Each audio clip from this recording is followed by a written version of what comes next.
Hello, hello, hello, everybody. Hopefully, y'all can hear me okay. Let me know if you can or if you cannot. I see we already got some people here, which is exciting. Trying something a little different today for this live stream. I'm on YouTube and Facebook this evening.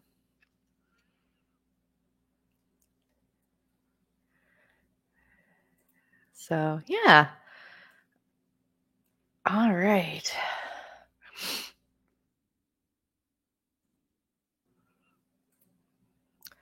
Oh, yeah. Good. Everyone hears me good. Okay. Perfection. Perfection. Good, good, good.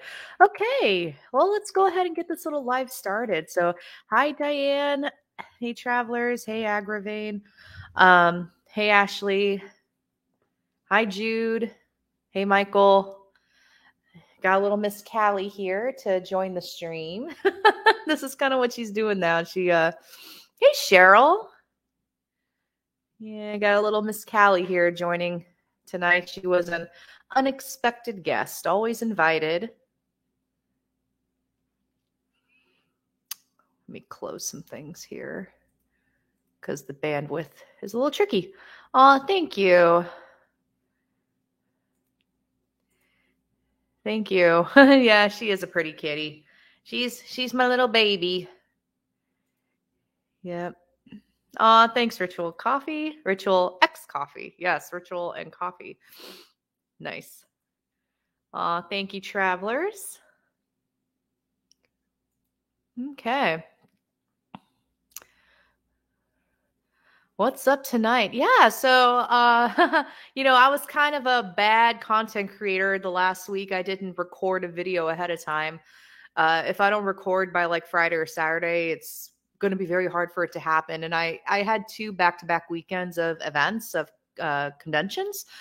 So it was a little hard to record content while not being completely tired. So yeah, so this past weekend I was at Hanover Tavern Paracon, which was amazing.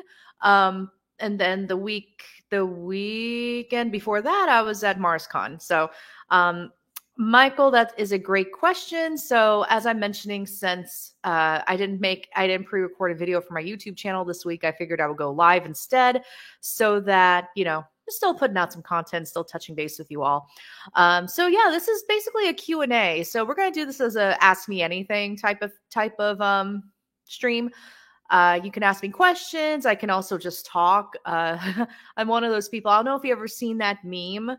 It's like, what's one thing you could talk about for like 30 minutes unprepared? That's pretty much what the paranormal is for me. Hey, Jen. I love your picture, by the way. Like, you look so freaking fabulous. So, like, the top is like chef's kiss. It's amazing. And your hair is like spot on. Like, goodness, you're gorgeous.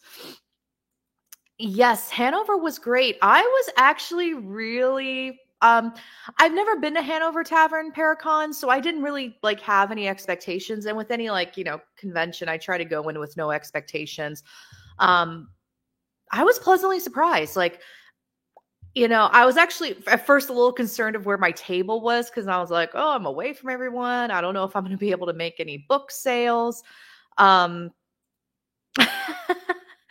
and I did really well. I did really well book sales wise. And then of course I was on that panel with Pam Berry, Ray Savino, Natalie Jones, Alan Marston, Brad Bradley, and I cannot remember the other person. Chris? Yeah. Whew. Um, yeah, so it was a good panel. The event was amazing. I did stay for most of the investigation, but I did have to leave probably like an hour and a half early. So I didn't get a chance to investigate the tavern itself. So, which was a bummer, but I did get to investigate the courthouse across the street, the clerk of court. I was really having a hard time saying clerk of court this past weekend. I kept saying clerk of clerk. And so I investigated that, and I also investigated the library. So I had some interesting experiences in the library and the clerk of court. I had some interesting things there.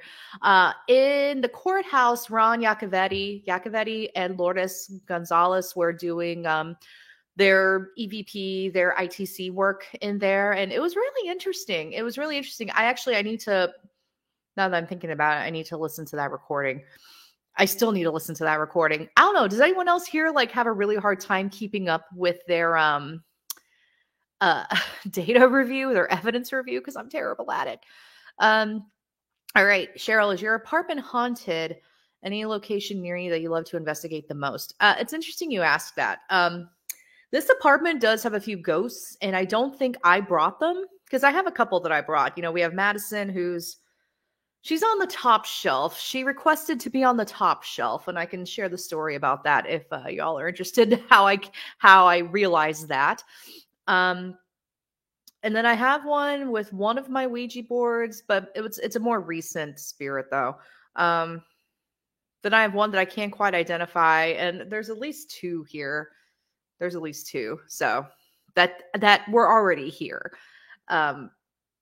which has been an interesting journey. So anyway, so when you go to Paracons, do you tailor your topics to the con or location, or do you have standard topics you use as a go-to? It depends. Usually when I go, with Paracons, I usually just come with my own topic. I usually have my own topics that I bring, and but sometimes I've run into situations where like the technology wasn't working. I couldn't use my presentation, so usually then I just adapt. Like when I was at HillCon this past year, last year. Oh my gosh, yeah, it's 2023. Last year, I talked about the incident from haunted hospitals and my book One Bed Over. I had a presentation, but I couldn't use it, so I just kind of talked. Unless they tell me otherwise, I usually bring my own topic. But I did have one convention where I had to do what was assigned to me, which was a little interesting. It was a little awkward for me because the topic wasn't necessarily in my wheelhouse, but it was a very difficult topic to research because there wasn't a lot of research out there. Yeah. So, oh, Michael, that's interesting. He used to clean a bar that was haunted. All right. So, Jen, I'm not sure about the Battlefield Bash because there's another convention in Winston-Salem that I may be going to. HillCon, yes, I will be at HillCon for sure. I will be at HillCon. They haven't made the announcement on the Facebook page yet, but I may or may not be coming back as a speaker. So, which is exciting.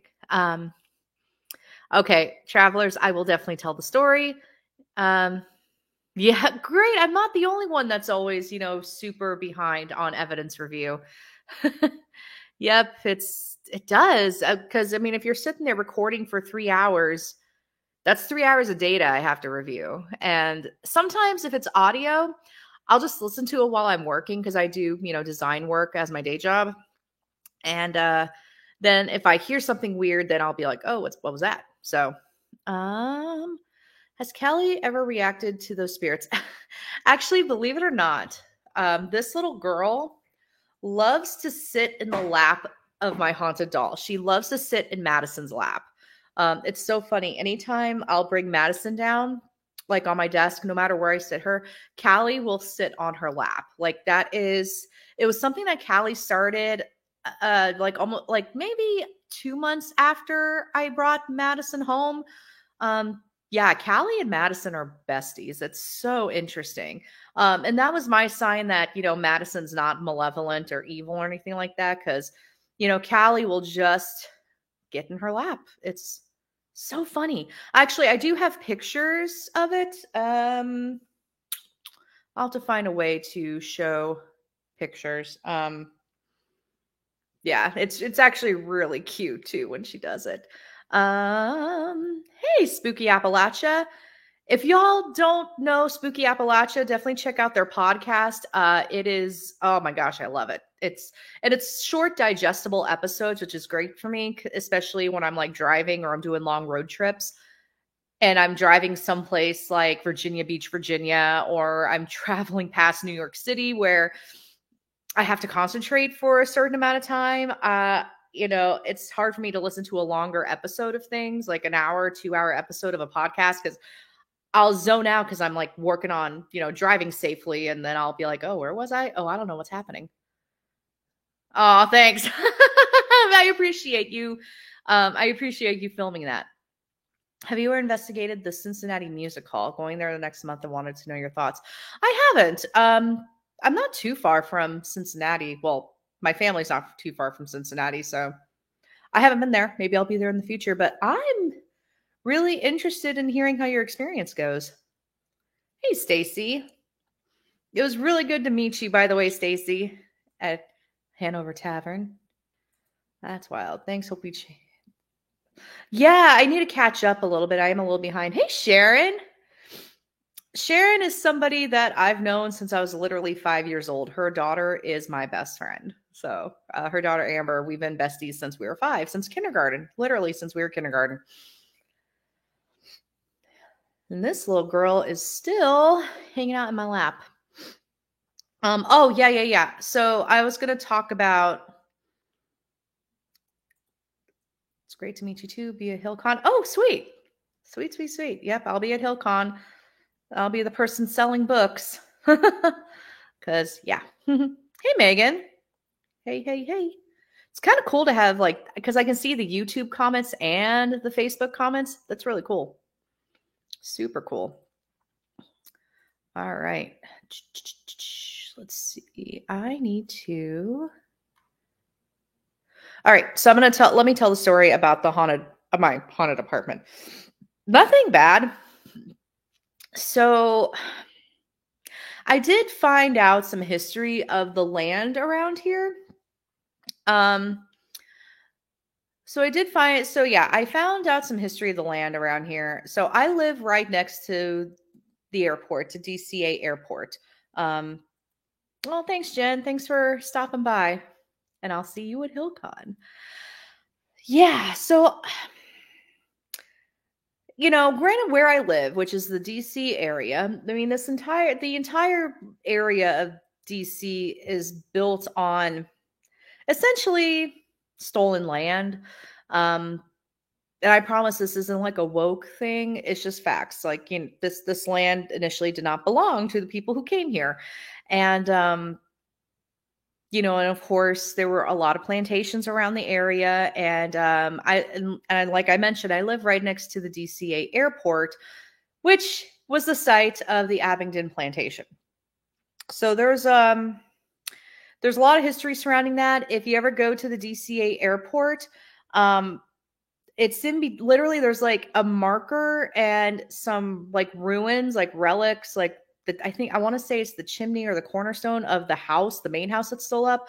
You can actually go there and check it out. So there's a lot of trauma, surrounding this land for multiple reasons. So, you have the indigenous land that was taken, plus the plantation. So there's a lot of like trauma. There's a lot of trauma. That's really the best way I can word it. So when it comes to the haunting here, I don't think anything here is associated with like the past, like 19th century and earlier, but I think that energy can contribute to the vitality of paranormal activity. Now, granted, also, I found out that the person who lived in this apartment before me is on the list, like the offender list. I'm not going to say which offender list.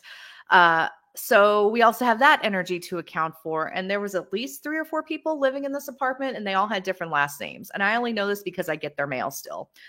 A year later, I still get their mail. So there's a lot happening. So when we first moved in, this was kind of an accidental apartment. We weren't initially supposed to live in this apartment. When I had selected the apartment, I didn't actually get a chance to look at it. And the apartment that we chose, my husband and I did like a preliminary visit like a few weeks before we moved in. And I'm so glad we did that, because when we got to the apartment, it was way smaller than what we expected. Callie, your cat hair is on my eyes, baby. So it was a lot smaller. So I immediately went downstairs and I said, "Hey, we need to switch apartments because we like our queen size bed would not have been able to fit in the master bedroom. Like that's how small this was." And basically they're like, "Well, here's another apartment that we have that's available when you move in, and it's got really tall ceilings, like 12-foot ceilings. Like this place is kind of big, like big vertically, not, space-wise." So we're like, "Okay."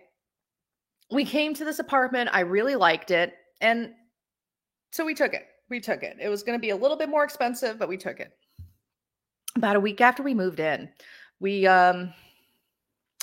started to hear voices. Now, we do live on the ground floor, so it's like, we have the outside voices. So we definitely can hear, like there's a muffled effect to it. Even if someone yells, like you could still tell that there's a wall separating us from the source of that voice. We started hearing voices inside our apartment. There were times where I would hear like, and I would think something happened to my husband. I would run into the room and he would be sleeping or he wouldn't be home at all. He was experiencing similar. He kept hearing like my voice when I was gone. I was on a business trip one time and he heard my voice inside the apartment. So and then for a while, I was feeling like it was centering in the closet. This closet right over here that we're looking at, that we're kind of seeing here. That made me feel really uneasy. And essentially, what I ended up doing was just setting boundaries, saying, like, "Hey, it seems like you were here before we moved in. That's fine. You are welcome to stay, but here are the ground rules." So basically I said, don't touch my husband, don't touch my cats, don't do anything to harm my husband or my cats. Um, if you do anything that's weird, you're going to have to reckon with my mother who still hangs around me. That's just the fact of life. I do strongly believe that my mother's spirit is present. So I laid the ground rules, things calmed down a bit, and it seems to be doing okay now. So yeah, that's not very nice.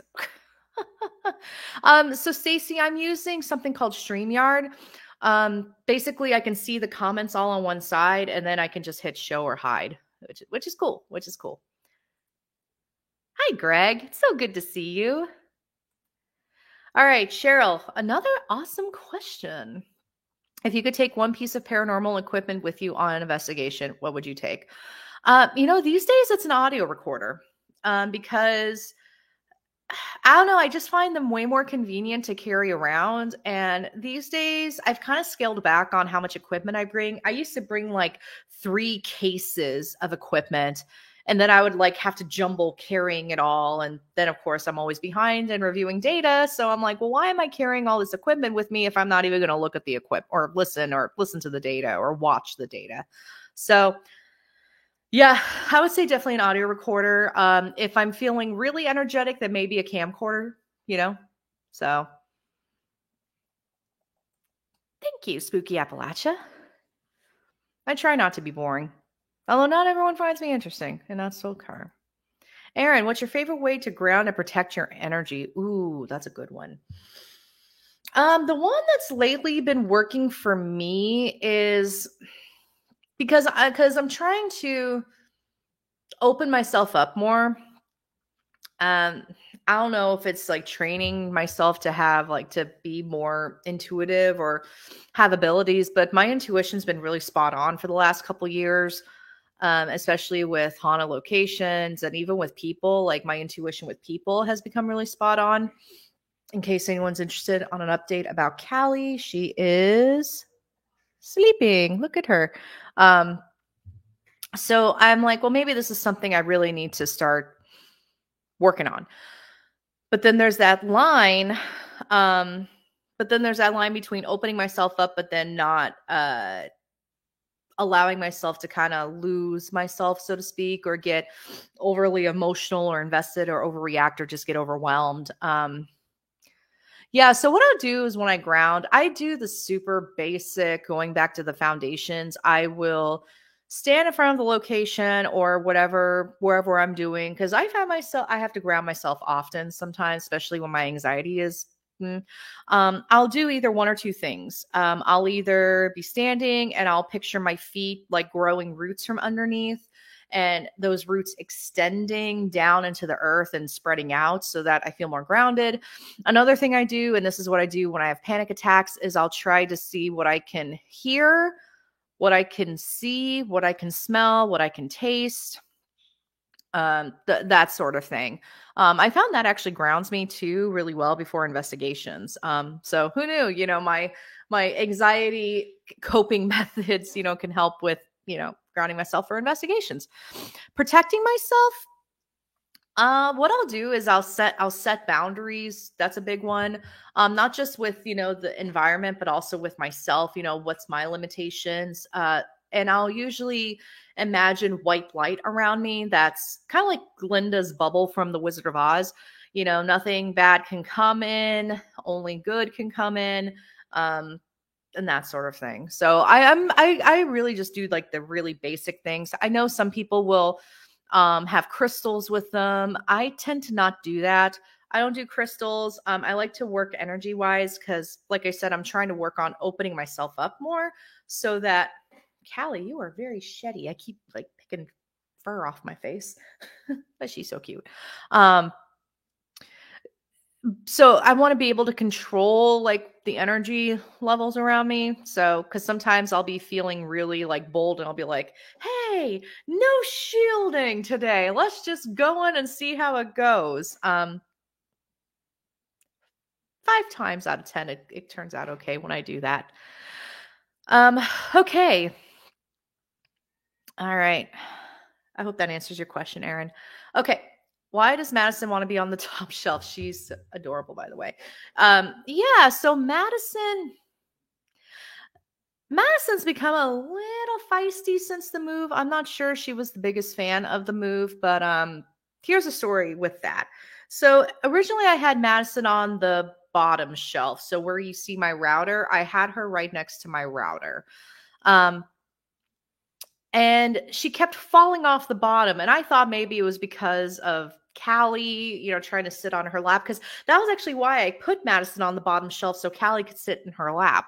But then she fell, so I didn't want to put her on the same shelf as my, this is all my witchy stuff. These are like my tarot cards, my oracle decks. I have my candles, candle holders, my main deck is in this box right here, which is also a haunted box, but it's also a very protective box. It's a good box to store my cards, like my actively used cards. But my other decks, like my Nightmare Before Christmas deck, my Zener cards, Celtic decks, those are right there. So I don't use those decks very often, so they're just kind of hanging out there. But I didn't want to put Madison on that shelf for obvious reasons. So then I moved Madison to this shelf right here where you see the Greek statue. And I put Madison all the way back, so her back was touching the wall. And she started falling off the shelf again. And I'm like, most of the time I didn't see it happen. Like I would hear her fall. I got worried because, her head is fragile. So I was like, gotta make sure. And she would fall, and I look at the cats. The cats don't do anything, and there's no cat hair on that shelf, so I'm pretty sure it's not the cats. So finally, during a work meeting of all things, now my coworkers do know that I'm into spooky stuff, paranormal stuff. I had to hydrate. They know that. And so when I do work meetings, this is basically the view that you see for my work meetings. Now, for my spooky stuff content, it's this wall. So if you ever watch my YouTube channel, this is the wall that you see. But for my work meetings, live streams, and everything, this is the view. This is the view. So Madison was in the background. She was where the Greek statue was. And, we're talking. I'm doing, I'm in my meeting. We're all on camera. And then all of a sudden, Madison falls off the shelf. And one of my coworkers was like, oh no, oh heck no, oh no. So I was like, okay. So it was indicative that maybe Madison was not happy on these other shelves, or she was trying to get my attention. So I got out a couple of my ITC devices. Madison pretty much thrives with Phasmabox. She did okay with EchoVox, but she did really well with Phasmabox. So I got out Phasmabox and I just started talking to Madison. I said, hey, what's going on? Why do you keep hopping off why do you keep falling? What's going on? And all I heard was top shelf, top shelf, top shelf. So Madison is now on the top shelf and she has not moved ever since. So she wanted a better view of the room, I guess. I don't know. Maybe so that she can monitor what I'm doing. And I figured, that's an easy enough request that I can do. I mean, I just, rearrange some things and, I put her on the top shelf. And that's where she hangs out. We're good. We're good. You're welcome, Cheryl. I thought about that too. I was like, oh, that's that's a good comment. Maybe we don't have top shelf around here. It's a White Claw and Barefoot Wine around here. Thanks for asking, Cheryl. I'm actually going to probably make a TikTok video or some sort of video about that. I haven't done a lot of show the comment. There we go. I haven't done a lot of content about Madison lately on my TikTok, so might be time. Okay. I struggle with the apps. I'll be honest. I struggle with the apps just because, they are built with entertainment. They're, made for entertainment purposes only. Especially like Necrophonic. Now GhostTube, I haven't done enough research on GhostTube to really make an assessment, but Amy's Crypt followed me and she was the one who really developed that app. So I was like, okay, well, let's just roll with it. But I really haven't had a chance to explore really. And I really want to. So, I am going to do something really quick for you all. Cause, and with thought, so yeah, and actually Agravain NYR brings up a really good point. We have to be really careful. A lot of these apps, they do have word banks and they're queued up to essentially go off with like demon, scary, fear, words like that. Words that can I don't know if my audio is wonky to you guys, but it's wonky for me. All right. Okay. There's a little bit of a delay happening. My husband is playing Skyrim right now, I think, so that might have something to do with it. So, hang on, y'all. I'm going to do something for you. Okay, as long as I sound okay, we're good. Okay. Cool. I'm going to thank, I think I can post this now. To thank you all for hanging out today in my live stream, I'm going to create a promo code for you all. It's only good for a week, though. It's going to start tonight, and it's going to be good until February 2nd. It is... all right. It's going to be for everything in my store. So apparently I have to specify that. Jeez. Okay. So if you use the promo code Spooky Stream, you can get 15% off of my Etsy shop. I just need to edit the thing. If you'll let me do it. Okay. And it'll be good until February 2nd. So... And I carry a lot more stuff in my store now, so it's not just books and buttons. It's I don't know if you guys can hear. One of my cats is really trying to get inside. I'm going to post the URL as well. But if you use the promo code SpookyStream, you'll be able to get 15% off of items in my Etsy shop. So yay. Yeah, and I have t-shirts now. I have mugs. I have one sweatshirt. It's mainly like mugs and t-shirts right now, but you know, I'm just giving y'all that. Yeah, you know what? Let me see if I can get her. Hold please. Hold please. Let me see if I can get Chloe. Ah. Hey. I heard you. Where's Chloe there? Oh, you put her up. It's okay. She can come out. Come on, baby. Everyone wants to meet you. Come here. Okay. All right. Here's kitty number 2. All right. Let me move. This one is my grumpy kitty. This is Chloe. Oop, yep, she is not as cooperative as Callie. Hey, it's okay. Oh my gosh. This is Chloe. Hey, Chloe Bear, it's okay. I'm sorry. Hey, I love you. Woo, okay, she's done. Oh man, that's Chloe. Oh man, yeah, she's the alpha cat. She's yeah, she's she's the alpha kitty. She runs the joint. Well, Callie runs the joint too, but yeah. she's very spicy.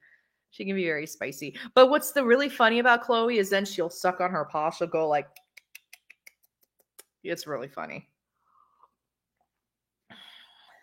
Now I have one more sitting on the couch. Let's see if y'all can see her. That's Sophie. She's just hanging out though. That's Sophie. So Sophie tends to be in the shadows and everything. I don't try to pick her up though, because she doesn't like it. So yeah, there's a lot of ghost merch in my Etsy shop. You know, ghost hunter t-shirts, paranormal investigator t-shirts, future ghost t-shirts. You know, just getting into the print on demand world. Mostly because I don't see a lot of like paranormal merch that I like. So I was like, well, maybe I'll just make it myself. But if you have any ideas as to like what you would like, let me know. To my apartment complex, I have 3, but I have 4.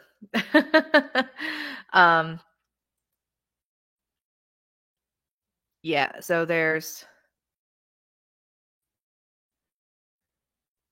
in here, Callie and Sophie. So good times. And thank you, Greg. I'm so glad you think I have beautiful cats. They're my babies, that's for sure. They are my babies. Oh, Henry, this is a great question. What are your thoughts on the show Paranormal Caught on Camera? So it's definitely it's a very entertaining show. I haven't watched a ton of it, but I will say, and this is kind of like my whole mantra. This is just my personal opinion, though. It's not anything against, you know, the producers or the host. I forget who's hosting it these days. But usually if it's too good to be true, it usually is. That's just kind of how I feel about it. And I have seen a lot of videos that I've seen on TikTok make it onto Paranormal Caught on Camera that later were debunked on TikTok. You know, which is unfortunate, but I have seen some really interesting videos on Paranormal Caught on Camera, so I guess I have mixed feelings about it. Really, Chloe Bear? I don't know if y'all can hear her. I don't know how effective this mic is, but Chloe is just kind of wandering around like a shark and nagging at me right now. I might have to get Mr. Spooky Stuff in here to come get her. Yeah? Yeah? Oh my gosh. All I did was pick her up, y'all. That's all I did. Hey, Irene. Hi. What's up? Hey, what's going on? Okay. Goodness gracious. Yeah. Hey, okay. Just cute little meows and oh no's. This cat, Chloe, the one you just saw, she will literally say no. She'll be like, meow. Like, she will literally say no. Agravain, actually, those are good. Yeah. Yeah, that's a good point. The show is interesting. Yeah, I've noticed that. The feature Gravity Hills, and like we've pretty much have debunked that. Okay. Let's see. Good questions, by the way, y'all. What investigations are coming up that you are looking forward to? Yeah, so I don't really have anything scheduled. Well, I'm actually going to the Trivik Clinic in a couple weeks. The Trivik Clinic down in Hamptonville, North Carolina. It's what I wrote the book, The Hamptonville Hauntings. That's the location that book is based on. I am going to that location in a couple weeks, and I'm doing a library talk the morning of.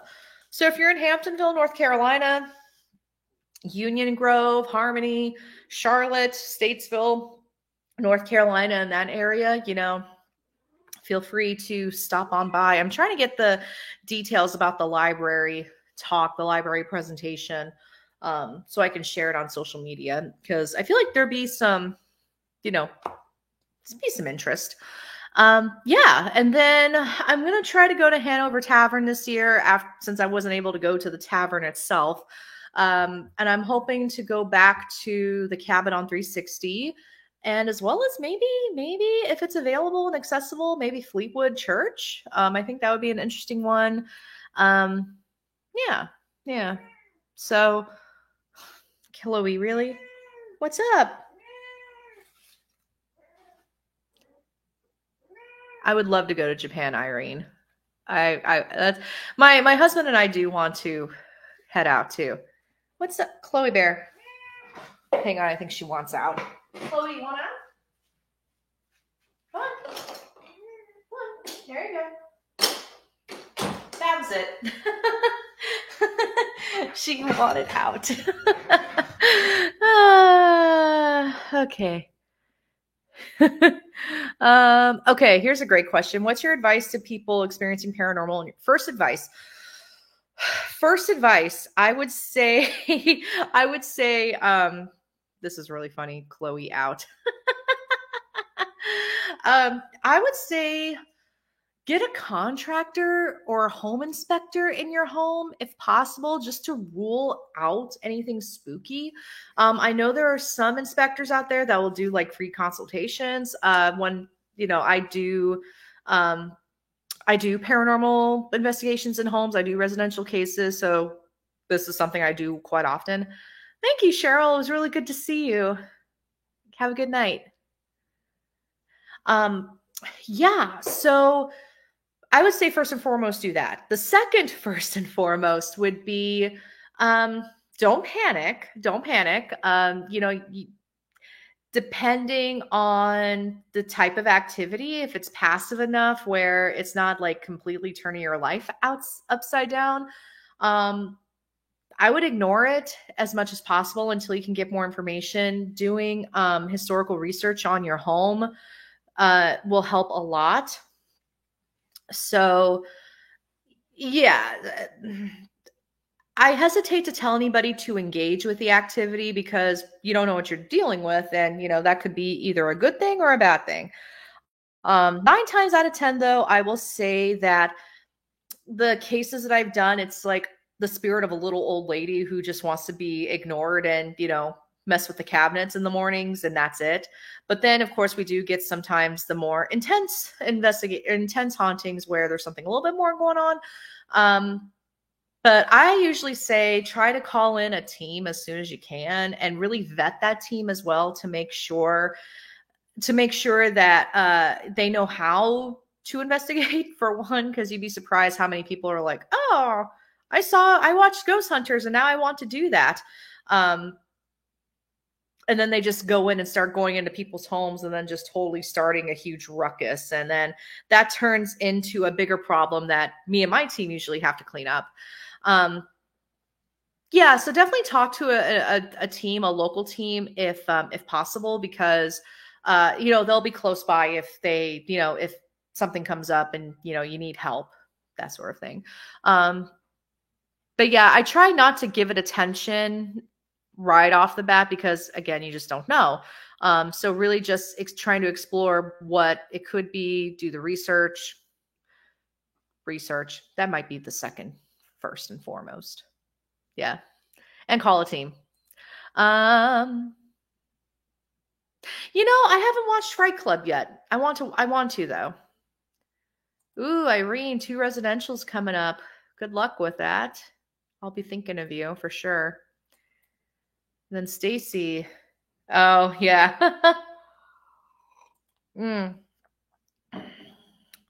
So, no, not really. So the art, the biggest difference with all of these decks is the art. And actually, I'll grab a couple decks. Hang on. Let's see. I got my cat. Yeah, I'll do these two. So I have the classic Rider-Waite deck. That's kind of the one that I work with the most. It's the one I learned on, and sometimes if I just need a direct answer right away, that's the deck I get. Each deck has their own like personalities and so they each have their own personalities. Sometimes they're kind of chill. There's some decks that won't deliver bad news. I've noticed. Let's see. My Cat Tarot deck seems to be really warm and fuzzy, which, gee, I wonder why.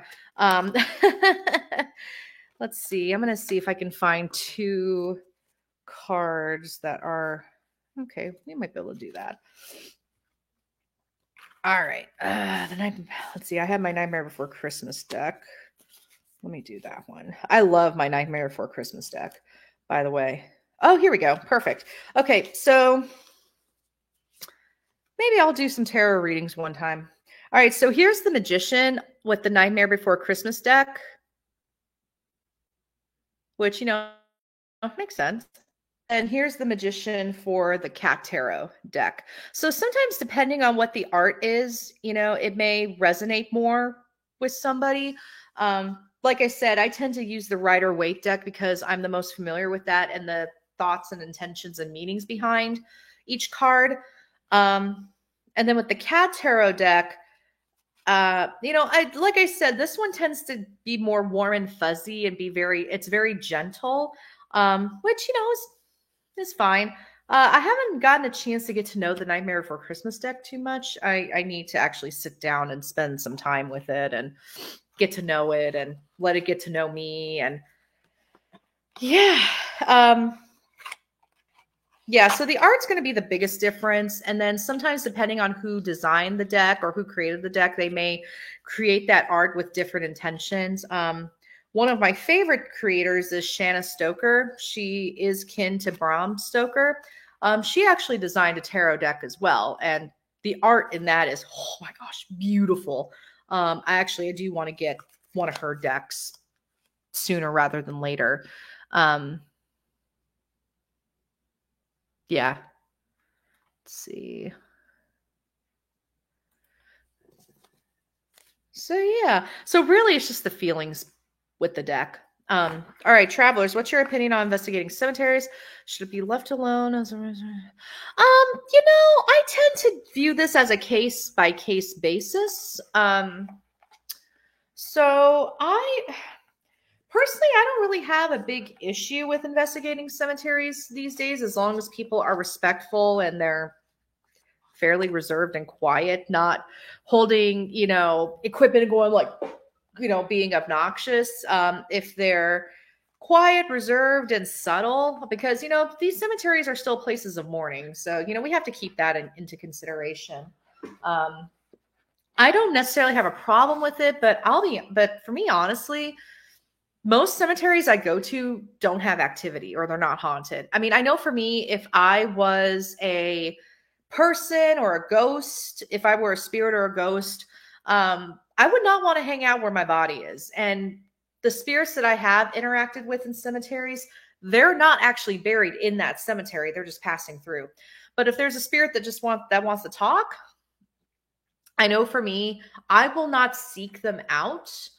They will have to make their presence obviously known for me in order to engage with them, if that makes sense. All right. Historical research, microfilm, yay! Yeah, I enjoy it. Microfilm is so fascinating to work with. All right. There's a lot of comments coming through.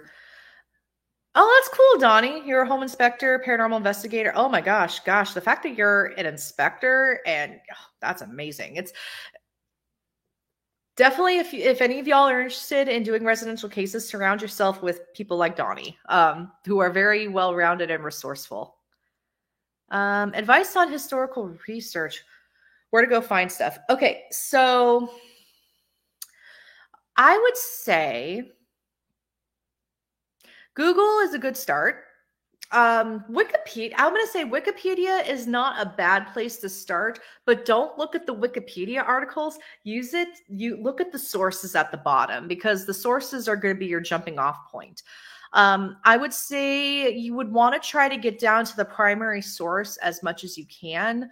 I have a newspapers.com subscription, and honestly, it's one of the best investments I've ever made as a paranormal researcher. Because I do have access to all those newspapers and the headlines and the articles. You can save clippings. So I'll make folders for cases or historical locations I want to investigate, and I'll save them in those folders. I would say Google's a good place to start, but then depending on where the location is, look into like their local historical societies, libraries. Also, just don't tell them that you're a ghost hunter or a paranormal investigator. Feel it out first because I've had the door shut in my face many times when I said, hey, I'm looking for the spooky history of this location. Nope. But instead go, hey, I'm interested in learning more about this historical house and X, Y, and Z. And then they're willing to help. And librarians are your best friend. So if you're able to go on site or not even on site, sometimes there was a case I was working on. It was about 2 hours away from me. This was a special exception case. And I found the address and I was trying to do more address of that specific house in the county. And this librarian, bless her heart, she was amazing. I just asked her for some more information and she came back with like 40 links with newspaper articles, building plans. It was amazing. And, and this was all remote. So I would say, if anything, when you get started, make friends with librarians. They're incredible people. Henry, that's a good question. Personally, I'm going to say this might be controversial for some people, but personally, I don't believe that watching, scary movies or things like The Conjuring or, Ghost Adventures, anything like that, I don't think that opens you up to paranormal activity. Personally, that's my personal opinion. I think you would be safe watching those movies. I think you would be safe watching it based on my experience. I know we all get the heebie-jeebies like, for a day or two after we watch a spooky movie, and that's totally normal. And we have to be careful of the whole self-fulfilling prophecy thing where, people experience something spooky or they think they're going to experience something spooky after watching a scary movie. Let's see. Oh no. Okay. Oh, Irene, there we go. Oh, I'm sorry. You got a nasty spirit to deal with. All right. That's amazing. I mean, really, God, real life paranormal investigating really is kind of just sitting in a building and waiting for something to happen. Spirit guides paranormal. Okay, so if you ever need help from Donnie or his group, there you go. All right, Felix probably yep, psychosomatic. Yep. You nailed it. You nailed it, Agravain. Thank you. Thank you so much. We've been to Gravity Hills in North Carolina. Gravity Hills are trippy, man. They're so trippy. I love them though.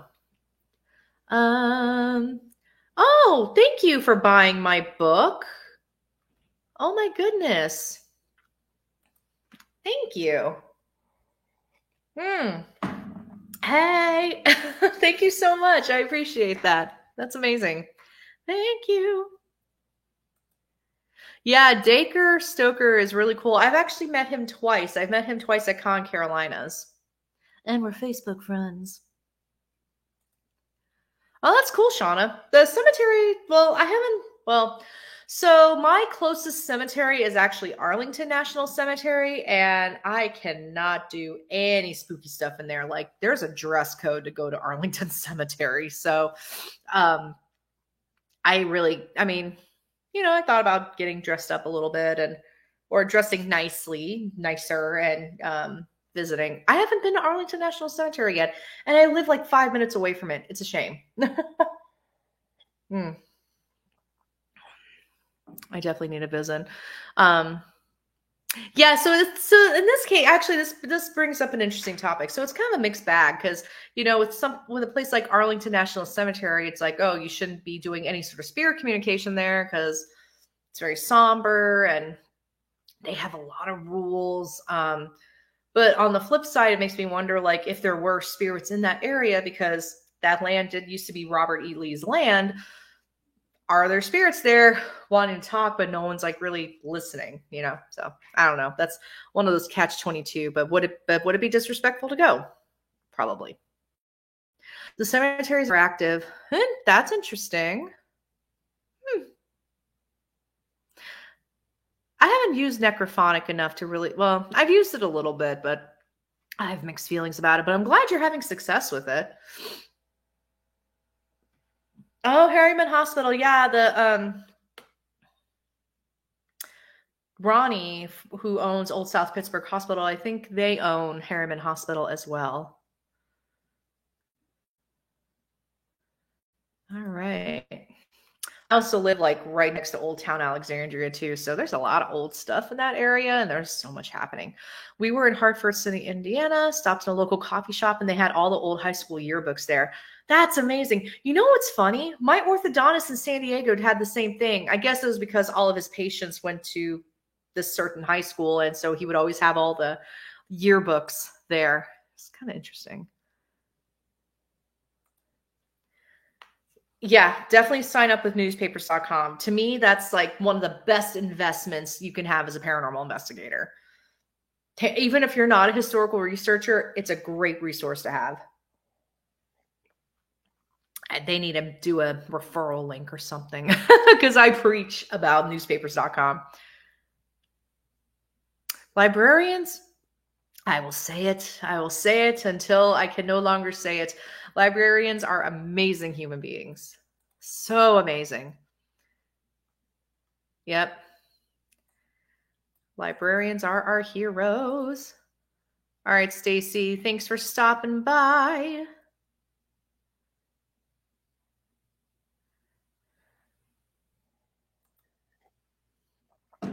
Yes. Holy crap, why can I not remember his name? I was just reading Ouija history because of my book, and yes. Actually, you know who's behind his headstone being the Ouija board? Murch, Robert Bob Murch, of the Talking Board Historical Society. They raised money to get the tombstone, the headstone, the Ouija tombstone, headstone. Yes. Yeah, so for me, cemeteries have always been, no pun intended, a dead zone for me in terms of like investigating. So I haven't really experienced anything in cemeteries. Like I said, the spirits there would really have to get my attention if they want to talk, because I don't know. I don't know if I would want to haunt where my body is. But I know other people, but it also depends on the cemetery too. I know the El Campo Santo Cemetery in San Diego, that was actually one of my first investigation spots, and that place was very active. But it was also a block away from the Whaley House too. So that whole little area of Old Town San Diego was very spooky. Have you gotten to the Braddock Stone in Frostburg, Maryland? It's a large stone that had locations and distances etched to it, so it's technically the oldest street sign in America. I haven't. I need to see how far that is from me. I need to see because I'm like right across the river. Right across the river from Maryland. So I need to go. But thank you for that recommendation. I am definitely going to look that place up. Yes, agreed, Shauna. Ooh, okay. Yeah, so Gettysburg is probably my most frequented battlefield. I'm only an hour and a half away from Gettysburg. Hey, I'm actually starting to pronounce it like a local. Holy cow. Yeah, if you say Gettysburg, the locals will correct you. It's Gettysburg. It's Gettysburg. Yeah, so I've been to Gettysburg quite a few times. Even when I was 6 hours away driving, I was still going up to Gettysburg like 3 or 4 times a year. Now I try to go monthly, but I haven't gone yet this month because it's been very cold. It's like in the teens or in the negatives, so it's very cold. Thank you. It's Elijah Bond. Thank you, travelers. Thank you, Elijah Bond. Gosh, it was like that name was right on the tip of my tongue. So I do want to visit Antietam. I have been to Fredericksburg Battlefield. I've also been to the Aversboro Battlefield in North Carolina. I also went to a random battlefield. Like literally, I was driving like the back roads to get to, I think it was South Carolina. And I don't know what battlefield this was. I saw the sign. The name of it is escaping me, but it was like this random battlefield I just drove through, and I'm like, well, wait a minute, what battlefield is this? I've also been to Manassas. So I've been to quite a few. I've been to quite a few. Old Salem. Yes, I have been to the Old Salem one. Oh yay! Let me know how it goes, Shauna. Is it going to be your first time at the Trivet Clinic?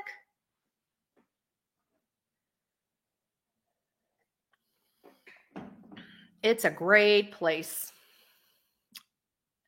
I will be there February 4th, I think. Yeah. With another group. I've been to the Queen Mary. The Queen Mary is a great spot as well. Yes, I've been to Benton Battlefield. I didn't investigate it though. Meh. Okay, there we go. The comment thingy's not quite working for me today. Yeah, Benton or Bentonfield, one of those places. One of the names, Benton. Yeah. So North Carolina has a lot of battlefields. So does Virginia. Gosh, everywhere in Virginia. And then of course, as we get, a little further north, it gets a bit interesting. But yeah, I think Gettysburg is probably the Bentonville. Thank you. I think Gettysburg's probably the furthest north I've been. But yeah, I definitely need to stretch my battlefield repertoire, my battlefield list a bit more. I should give them more attention. I have not been to the Belvedere Hotel in Baltimore. Okay. USS North Carolina. Yes, I've been there twice. That is a fantastic location. Had something different happen every time. I think we are going for a third time coming up soon. So the Belvedere, I'll have to notepad. This is why I keep the notepad nearby. Let's see. So we have Belvedere Hotel. Oh, and then that other place, the Frostburg, Maryland. I need to check that out. Okay. The Braddock Stone.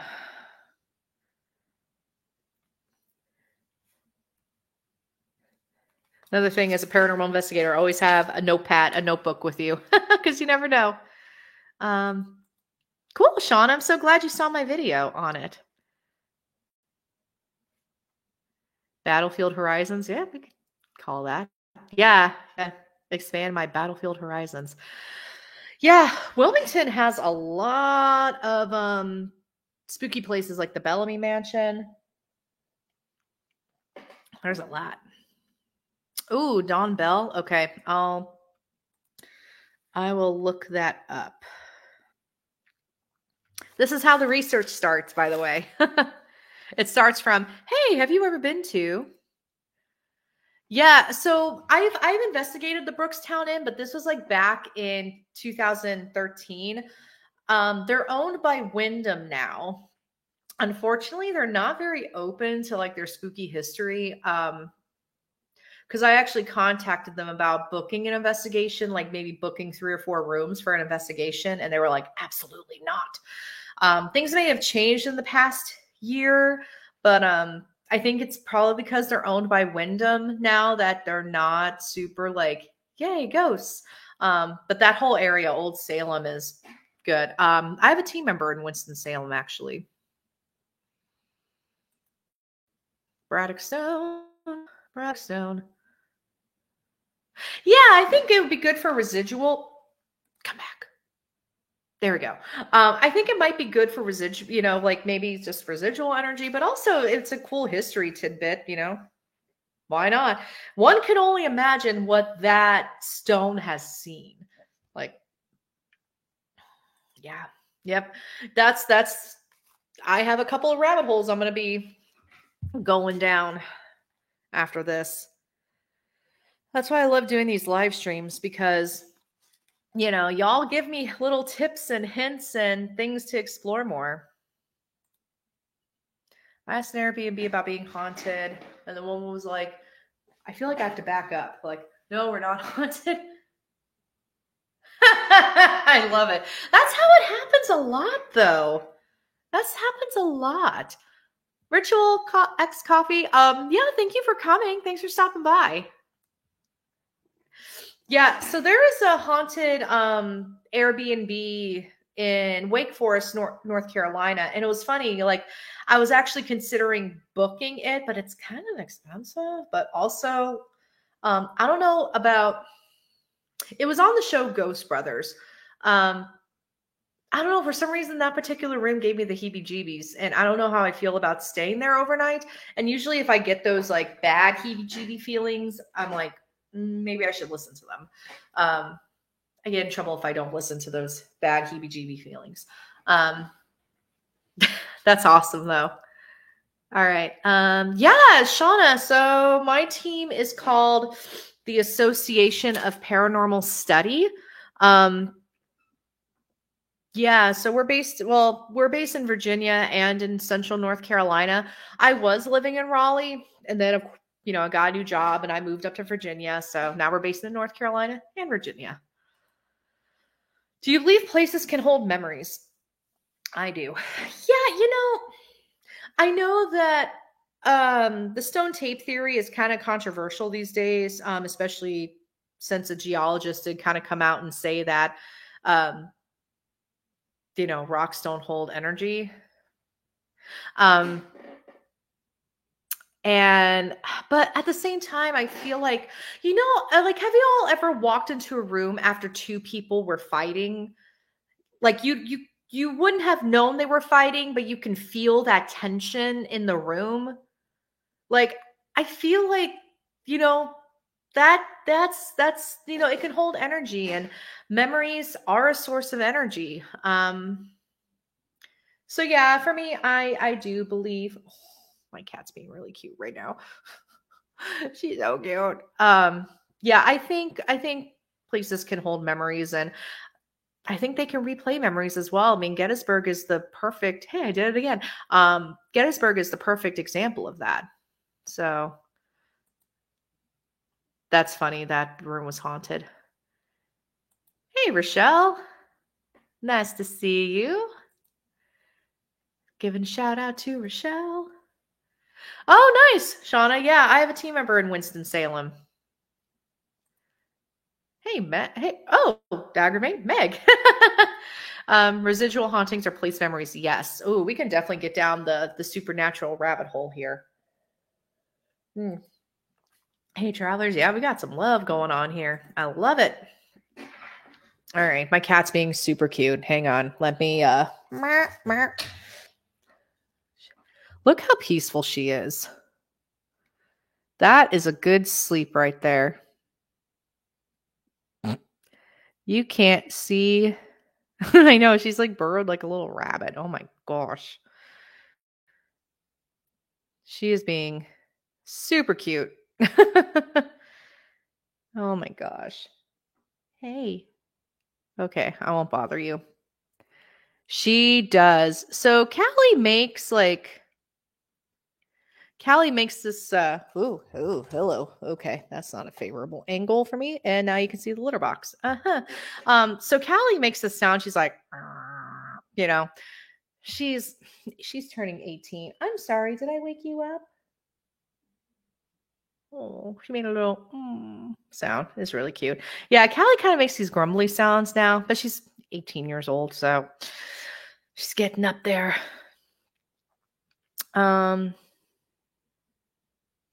Okay, just making sure I got everyone. Yeah, Callie, I'll try not to cry when I bring it up, but Callie's kidneys are not doing so well these days. And so has cancer. So, and she has a heart murmur, which has gotten worse. So she's not quite in heart failure yet, but she's getting there. So I'm hoping I have like 2 or 3 years left, but just kind of taking it one day at a time with Miss Callie. So, but she's my heart. She's my whole world. So, yeah. I'm looking here. Oh, Rochelle, yes, I need to reply to your email. Yes, sorry that I haven't replied to it. That is on my to-do list. Yes, we will get that scheduled. All right, Stephanie.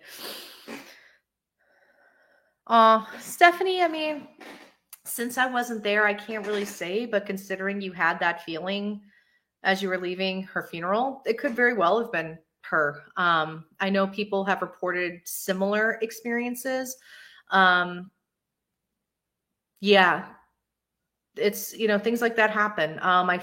For me personally, I have experienced this myself. I have experienced this myself. I feel like moments like that, like with the funeral, like that's kind of like their send off. I do feel like they make themselves known somehow. My mom did. My mom was a big electronics person when she was alive. And, when I was starting to go through all of her stuff and, her funeral and everything was going on, all the electronics kept going off, even the stuff that was unplugged. Hi, baby.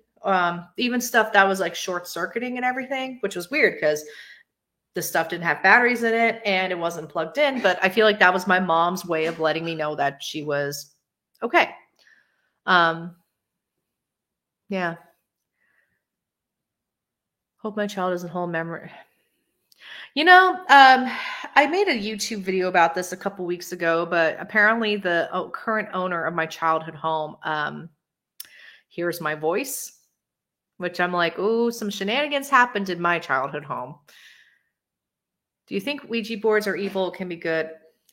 Well, Shauna, I'll just put it this way. I do not think that Ouija boards are evil. Yes, Callie did readjust her sleeping position. Personally, I don't think Ouija boards are evil. I think they're neutral. I'll be honest. I don't think they're evil. I'm going to move my camera down just a little bit. I don't think they're evil. I don't think they're malevolent. I feel like whatever intention you go in with using them, that's what you're going to get. So it's kind of like that self-fulfilling prophecy there. I have 5 or 6 Ouija boards. Maybe that's why I got 5 ghosts.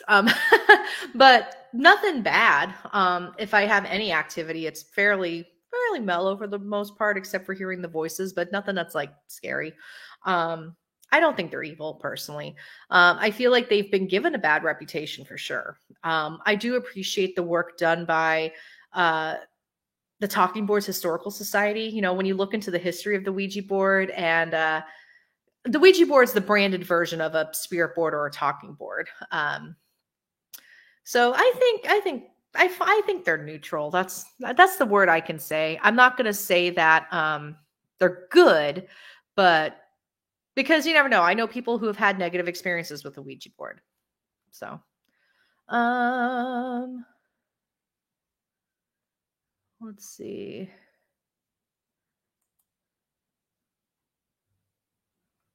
During our life, Dad would always turn on the lights in the house because we would sit in the dark after he died. You know, yeah. So that's okay. That's beautiful. That is beautiful. The night my grandmother died, so we lived in this 2-story house, my childhood home.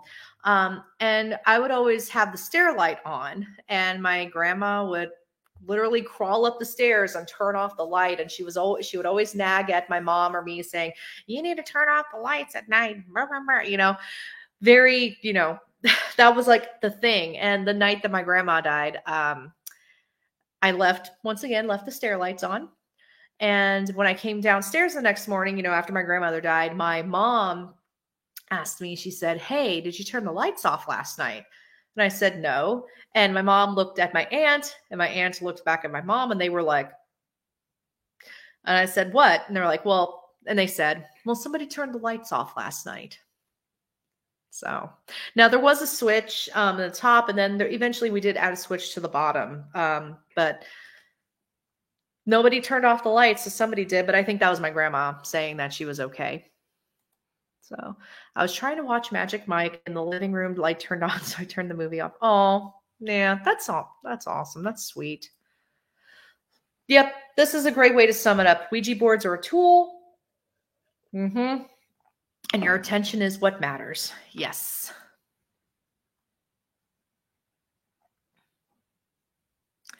Yeah, and you know, I always tell people, if you're not comfortable using a Ouija board, don't use it. There's so many other tools out there you can use for spirit communication. There's so many options. Do what's comfortable for you. I will never force anyone to use a Ouija board. I can definitely advocate for it, you know, with my personal experiences, but that's exactly it. My personal experiences. Someone else may have a completely different experience with the Ouija board. So it's definitely something we have to take into mind. Oh, thank you, Jaguar. I just started to get into the Paracon circuit like last year. So this is like technically my second year doing like Paracons. Usually I'm in like the sci-fi geek conventions. Because usually I'm like one of the few paranormal investigators there. So the content is very different. Like if I'm at Con Carolinas, I may be doing panels like the differences between ghost hunting in real life and ghost hunting on TV. But then at Hanover Tavern Paracon, the first question that came up on the panel is, what do you think of the 37th line or the 37th dimension or line or parallel, the 37th parallel? And I was like, oh my gosh, we don't get to talk about like these rabbit hole topics. It's a latitude longitude thing where allegedly there's more like UFO weird activity on the 37th longitude line. Of course, I can't think of it now because I'm live and people are watching because I have performance anxiety. Oh, Shauna, my group is the Association of Paranormal Study. I'm going to put this in the Facebook chat. Hang on. Actually, no, I'll do it to all in case anyone wants to check out my team. Association of Paranormal Study. That's my group. And the website is Association of Paranormal Study.com. That's the website. So if y'all want to check out my team, go for it. That's the team I founded. I created the spooky stuff so I could talk about paranormal stuff more casually and informally. And I can also talk a bit more boldly without concerns of taking my team down if I say something stupid. you know, yeah. All right, pardon me, y'all. I'm gonna grab my phone. Oh, okay. Yeah. Oh yeah, there's my there's Traveler's book order. Sweet. Cool. That's exciting. Yeah. So if y'all go to my Etsy shop, again, just a reminder, y'all get 15% off for watching this live stream tonight. That code is good until February 2nd. So I'll put the URL in one more time. I got spooky books, spooky shirts, spooky books, spooky shirts, spooky buttons, spooky mugs. The mugs are fun. I will say the mugs are a lot of fun. So yeah. Oh yeah. There's only a couple left. So whoo, yeah, definitely get on that, y'all. Give me a reason to replenish my stock. Cool. Wow, I am really happy that this stream has gone so well. Maybe I'll do this a little more often. Yeah, so it's so funny because I have a lot of like ideas with the phases of the moon. Um, so I've just kind of been playing around with some things and just seeing what takes and what becomes more popular. Because this is all kind of like a numbers game of like, okay, what's doing the best? Yeah, so it's like, yeah, good question. So I self-publish now. Now, I have been traditionally published through Llewellyn Worldwide, and I will be transparent and say that I didn't have the best experience. Um, and usually, and in this field, if you come up with a theory or an idea, you have to put it out fairly quickly, because otherwise someone's going to beat you to it. That's kind of how this community is. So I self-publish these days mainly due to time. I think with Llewellyn, they took about 2 years to publish my book. If I self-publish, I mean, I can put something out tomorrow, or day after tomorrow, depending on when Amazon releases it. But yeah, so I self-publish. It does take a bit of investment up front, like hiring an editor and a cover artist and beta readers. By the way, if anyone is interested in being a beta reader for my next book, I will put my email in the chat if you're interested. So basically what this means is you can beta read my book and read it ahead of time, and give me your feedback as a reader. So not only do you get to read it, but you get to tell me how much you love it or how much you hate it. Yeah, so just email me and let me know if you're interested in being a beta reader for my next book. My next book is about the founding mothers of the paranormal. So, and if anyone out there's a sensitivity reader, let me know too, because I feel like I am crossing into, especially with Zora Neale Hurston. I really want to make sure that I'm being respectful and I'm saying everything properly, and being a good advocate. Yeah, definitely send me an email at alex@thespookystuff.com. Let me make a banner for it. Hang on.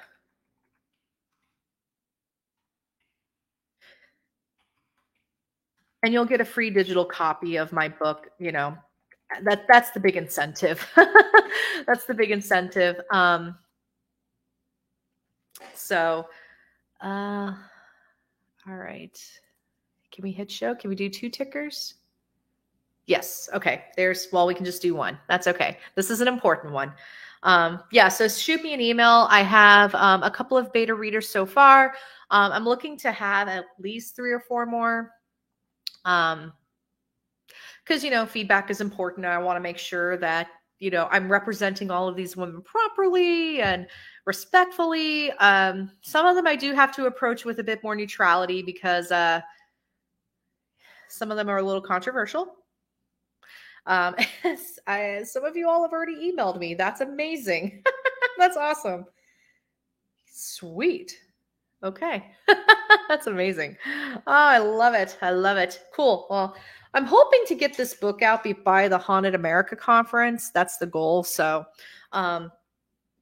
academic, it's kind of is a little bit more of an academic book. Not academic, but there's citations. There's that whole thing to keep into consideration and keep in mind. So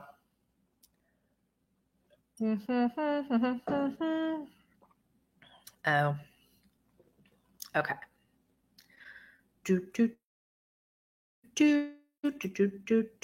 Okay. All right. It's a little wonky over here on my part. I know, right? I'm about to text him. Oh, man. Let's see. What else can I close? I'm like closing everything I have.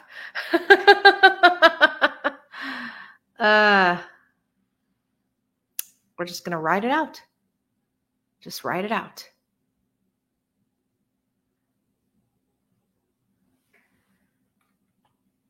Oh, nope. I know why it's happening. Okay. It's McAfee was doing a security scan. That's what was going on.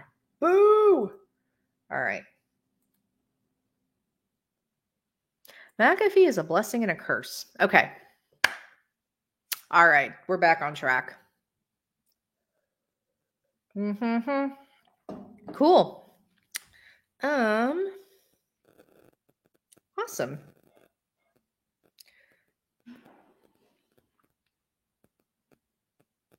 Cool.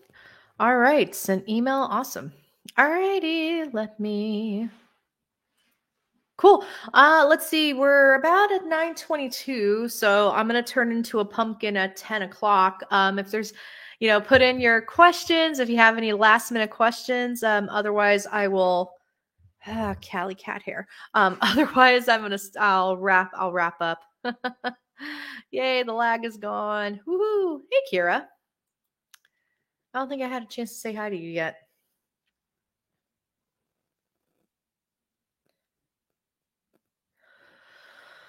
All right.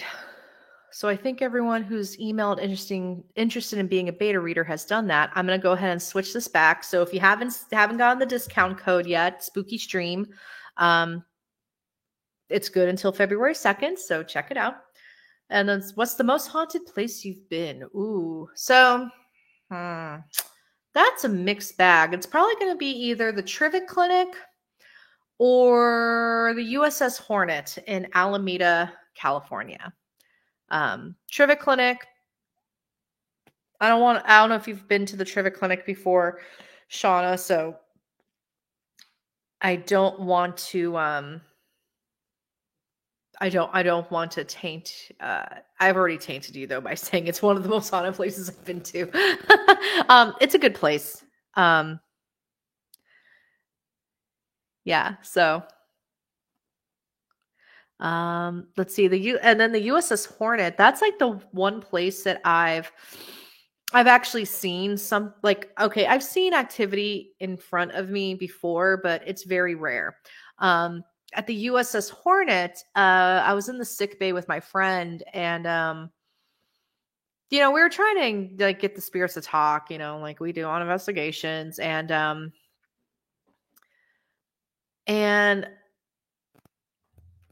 I started talking about my grandfather. Now, for those of you who know me, and sorry if this is repetitive, but my grandfather was Japanese. And he was Japanese during World War II.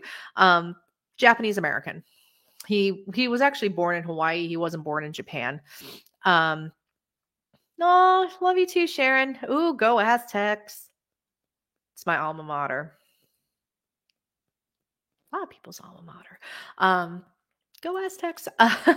So yeah, so I was talking about my grandfather, and I mentioned that I was, I was part Japanese, and all of a sudden, all of these lights, like green lights, started to appear. I don't want to call them orbs because they weren't like the orbs you see in pictures, which are dust, by the way, or moisture.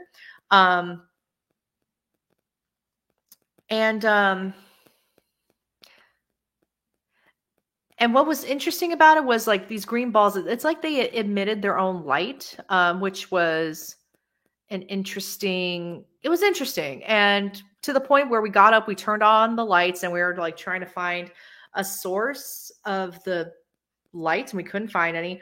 We were in an aircraft carrier, so it's pretty much a big metal box. Turn the lights back off, and I said, hey, feel free to come back out. Sorry about that. And sure enough, the lights came back out, which was weird. Stephanie, I did experience a bit of a lag, so if I missed something, I do apologize. If you don't mind clarifying what your comment means, I would like to try to make it right if I can. So my apologies if I missed something. I don't see another comment from you besides, the loss of your daughter, which, I'm so sorry that happened to you. Yeah, my apologies if I offended you. So, Shauna, okay, yeah. First time at the Trivia Clinic. Okay, yeah, definitely let me know how it goes. Let me know how it goes because I would love to hear what you have to say, what you experienced about it. If you experienced anything. I also tell people, if you don't experience anything at the Trivia Clinic, let me know too, please. Is there anywhere you've been that was so scary you would not return? I have not had that experience yet. I'm trying to reflect. I don't think so. I have been to a place that's really dark, and that is the Elliott House at the cabin on 360. But my team had established this boundary where they would basically only spend 15 minutes in the building because it's believed that there was an evil entity there that can influence investigators. Now, don't get me wrong. When you go into that house, it does feel like you can feel the heaviness. Like it's there. Now for me, because I'm chaotic, I would like to spend more time in there than 15 minutes, but I wanted to respect the boundaries and the feelings of my team members. So I just went along with it. And I did have a couple team members after that say that they would not go back to that place. For me, I'm sitting here like, I would like to go back. Cause I would want to see like exactly what's going on, what exactly is happening at that location. Yeah, so I haven't had quite that experience yet for me personally, but I'm sure my time is coming. We were investigating once, looking through our camera and remarked, look at all the orbs, and someone asked what it was. Yeah, I always feel like I'm such a party pooper, when it comes to the whole orb thing. But at the same time, I mean, I've seen people legit freak out about orbs and dust, and it's like, oh no, it's okay, it's okay, it's not paranormal, don't worry, you're okay, your house is not riddled with spirits, you just need a Swiffer. You need a Swiffer cloth, that's it. No, so my grandfather was very Americanized, which, was an adaptation as a survival mechanism because after World War II, I mean, racism was still very prevalent against Japanese people. My grandfather became the face of like racial equality for in Minneapolis, Minnesota, because late 40s, early 50s, he was denied the opportunity to buy a house because he was Japanese. And so he was studying at the University of Minnesota at the time. And when his classmates found out about it, they actually ended up all coming together and protesting.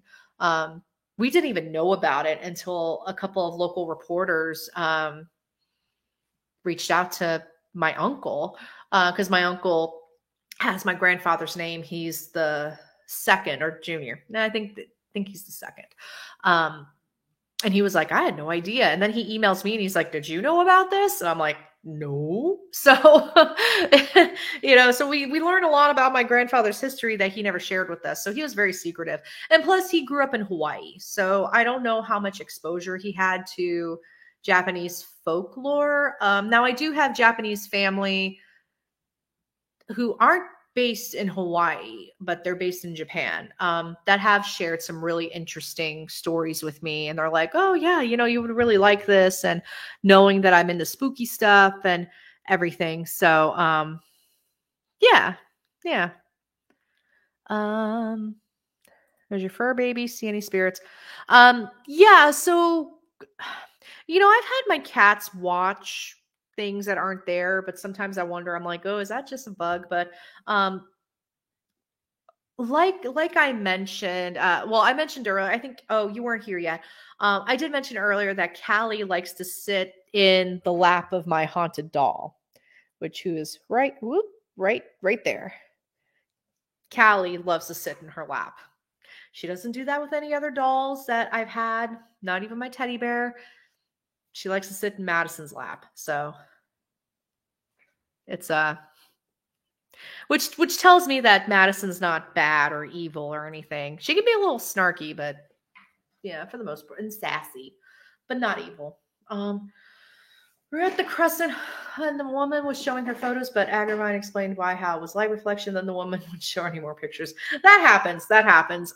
Sometimes, I've really been trying to explore people's intentions of showing me photos and videos like this anymore, because a lot of times I will ask, like, are you looking for validation, or are you looking for an actual, like, objective observation here?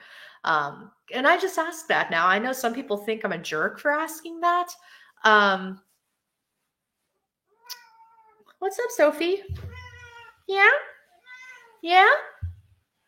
Maybe someone wants to say hi. Come here. Hey, come here. Nope. Okay. My cats do this. Hi.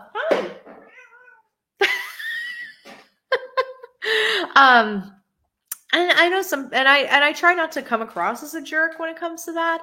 But I have to know too, because I really don't want to put myself in a position where someone's going to be like, man, you're an unbeliever. And, it happens. Why are you in the paranormal? And if you don't believe in this, and I'm like, I want to, I do, but that's not paranormal. So it happens. Reading your blog on the Elliott House, and I agree the devil made me do argument. Yeah, exactly. Yeah, it's such a. This is why I have an issue with true crime too, because this happens a lot in true crime also.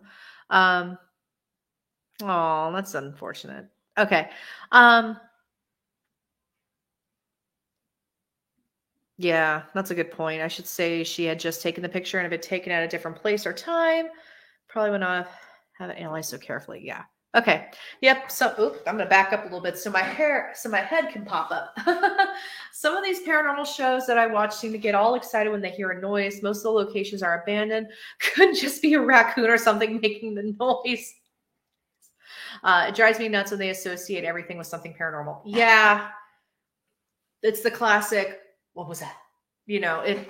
I'll be honest though, I've asked that. What was that? There we go.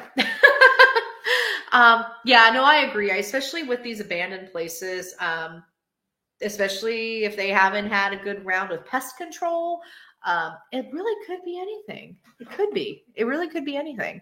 But TV wise, it's more exciting to jump to the paranormal. Okay. All right. Cool. Well, this was an awesome live stream. I'm just checking messages. I see the beta readers. Sweet. Cool. Oh man. You know, I call it roast hunting. Um, it's this whole other genre of paranormal investigating and ghost hunting that it's literally its own genre. It's like this provocation, um, pissing contest a lot of the times.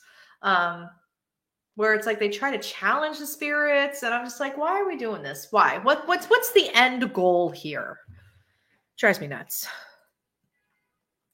Oh, I'm so glad, Kira. I appreciate you coming. I appreciate you coming and watching. Excuse me. All right. All right, y'all. So y'all have the discount code if you want to get 15% off of stuff in my store. It's like I said, it's good until February 2nd. Oop. Oh. Yeah, I'm so sorry that happened, travelers. Oh, thank you, Cheryl. I try to keep them interesting. I know someone said I was boring earlier, and I'm like, sorry. Sorry. But yeah, no, I'm really glad that you came. Same thing, travelers. Thank you so much. Oh, so good. Oh, thank you all for the love. I appreciate it. I appreciate it so much. Maybe I should start doing these more often. Maybe like once a month so that one, I don't have to create 4 videos a month, but gives me a chance to connect with you all and chat and everything. So, and I'll probably do the discount codes for my store too every time, that's a thank you. Also, I do have a Patreon. If you're interested, I do have a Patreon. I do post blooper reels from previous videos. So if you want to see me totally like flub up things for just $3 per month. And I also will post excerpts of my book there too. Usually it's unedited, so you can really see how terrible of a writer I am. Um, but I also do like other videos there too. I tend to go live with my Patreon subscribers a little bit more often. There's a Discord channel. And again, the blooper reel, you can see cats mucking about and you can hear me like go as I'm trying to talk with videos. The blooper reels seem to be a big hit, and depending on the tier that you sign up for, you get a free book every year. So it's kind of like my little thank you gift to the Patreon subscribers. So just putting that out there. People keep telling me I need to promote it more. I don't know. I feel awkward about that sometimes though, but Beta reader discount code. There you go. Discount code for the store. Yeah, thanks for coming, Mojave Rick. Thank you for coming. I appreciate people coming to these things. And yes, I'm going to try to do one maybe once a month. That seems to work. Little less work for me. So, and the tea cup, the iced tea cup is empty. So I guess it's time to wrap it up. But yeah, so y'all, I can be reached on Facebook, Twitter, Instagram, my email address. If you have any questions, Rochelle, I will get back to you. I will reply to your email. And if you email me about being a beta reader, you should be hearing from me in about a month or two, because I have to get the book edited and all that good stuff. Shauna, I believe I did. I haven't gotten a chance to look, but I got your name, so if I didn't, I'll let you know. Actually, okay, I have reception. Hold, please. I will check this right now. Yeah. Yep. I see this. I don't think I have yet. I will email you right now from my email. Hold, please. Shauna Blue Eyes 2012.com. Okay, I'm gonna hide your thing because I got it. All right, cool. Shauna Blue Eyes. Okay, I think I got it. Cool. It's going to say test test on it. All right, cool. So sweet. Yeah, thank you all so much. I will see you. Oh no, no, no, no, you're not bothering me at all. No, no, not at all. Trust me, you're not. You're good. Um, good. Thank you, Lucille. Thank you so much. All right, y'all, I'm going to go ahead and close this out. Thank you again so much for coming and joining this live to all of you. And have a good night. And I'll see you all next time.